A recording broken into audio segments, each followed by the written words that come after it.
The success of Apple and Tesla in China shows that Sino-US cooperation can be a win-win situation. The Belfer Center at Harvard University's Kennedy School released a paper in December titled The Great Tech Rivalry: China versus the US, analyzing the technological status of the two giant economies. Harvard professor Graham Allison, lead author of the report, and Eric Schmidt, the former Google CEO, also published an op-ed in The Wall Street Journal on the subject. They contend that China has already surpassed the US in areas like artificial intelligence, 5G, quantum information science, semiconductors, biotechnology, and green energy. The study identified China's whole-of-society approach as the differentiator. But how does this accelerate China's technological development? The US needs a comprehensive understanding of what has driven China's innovation abilities in general, so policymakers can develop a more strategic response. China's 5-year plans lay out the country's priorities and responses to both domestic and external changes. While US policymakers have long scoffed at China's top-down planning system,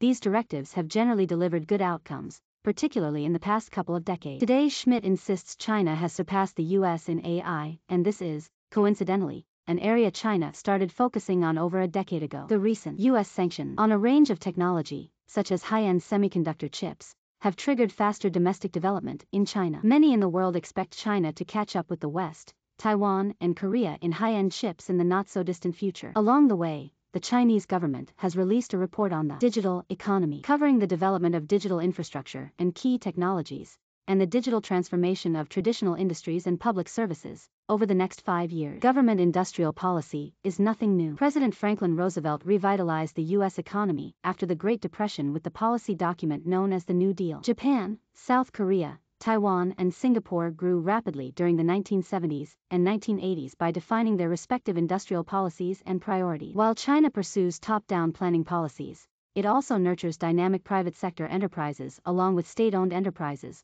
creating a unique, dual economic structure. SOEs provide public goods, often going beyond the narrow definition of economic returns to fulfill their social responsibility. These public goods and infrastructure in turn support all types of enterprises, foreign and domestic, creating a better ecosystem for businesses in China. In addition, local governments function as a link between the central government and private enterprises, channeling resources according to Beijing's priorities while supporting businesses through funding, the incubation of startups, and public-private partnership. This layered approach ensures the nation's resources are used to meet the most critical objectives, providing cohesion and resilience. Why and how did this come about? Since the end of the First Opium War in 1842, Chinese elites have been in deep reflection about how to rebuild China. They knew that science and technology, among other tools, would be key for revitalizing the nation. China is an ancient civilization that has developed, fine-tuned, and learned from a wide range of philosophies over time. This inclusive nature, coupled with absorption of Western political ideas such as capitalism and Marxism,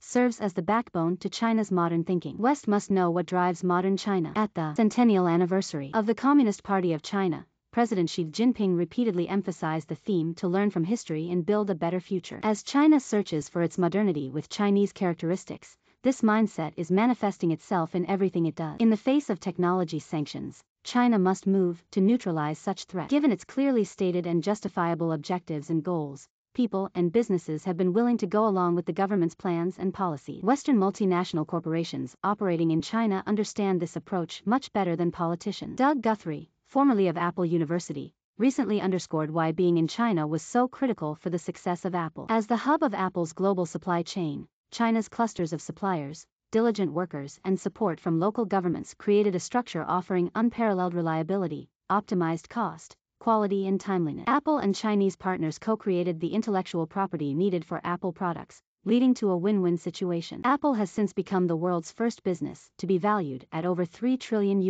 The same can be said for Tesla and Nvidia. When Tesla was having trouble in the US back in 2019, the Chinese government cleared its new gigafactory in Shanghai with a $1.4 billion loan from several Chinese state-owned banks. That turned Tesla's fate around. Today, Tesla is the top-selling electric car brand in China, and half of Tesla's global deliveries are from Tesla's Shanghai plant. Similarly, U.S. semiconductor company Nvidia benefited immensely from the massive demand for automotive chips in China, the world's largest automotive market. Ali Khani, Nvidia's vice president, stressed the importance of China's dynamic electric vehicles sector to the company's efforts to expand its global automotive business, which has projected revenues of $8 billion over the next 6 years. China must brace for digital Cold War with US as tech rivalry heats up. Many US tech companies have benefited from being part of the Chinese economy and understand the effectiveness of the Chinese approach to governance. These companies share one thing in common. They see working with China as a win-win for both sides. The same applies at a national level. While the Harvard-Belfer study calls the US-China relationship and technology a rivalry, perhaps a more constructive way to think about it would be to compete where necessary, but collaborate where appropriate. After all, technology can improve human lives. It should be the intrinsic responsibility of the big powers to advance that cause for the benefit of humanity. Edward Say is founder and CEO of Gao Feng Advisory Company, a strategy and management consulting firm with roots in Greater China.